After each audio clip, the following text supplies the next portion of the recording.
আমি যতক্ষণ কথা বললাম ত্রুটিগুলাকে দূরে সরিয়ে দিয়ে সঠিকগুলোর উপরে আল্লাহ রাব্বুল আলামিন আমাকে আপনাদের সবাইকে আমল করার তৌফিক দান করেন। সবাই বলে আমিন।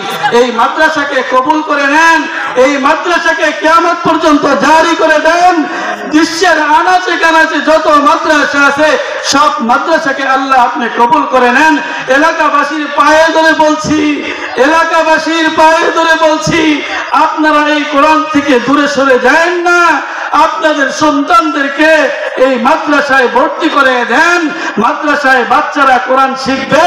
হতে পারে এই বাচ্চাদের কাছ থেকে আমরা যদি কোরআন শুনি, হতে পারে এই কোরআন শোনার মাধ্যম দিয়ে আল্লাহ আমাদের ঈমানকে বাড়িয়ে দিবেন।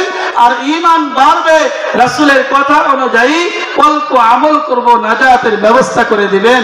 বন্ধু মুসলমান, আপনাদের কাছে আমি দোয়া চাই, আল্লাহ যেন এই কোরআনের সাথে যতদিন বাঁচিয়ে রাখে, কোরআনের সাথে রাখেন।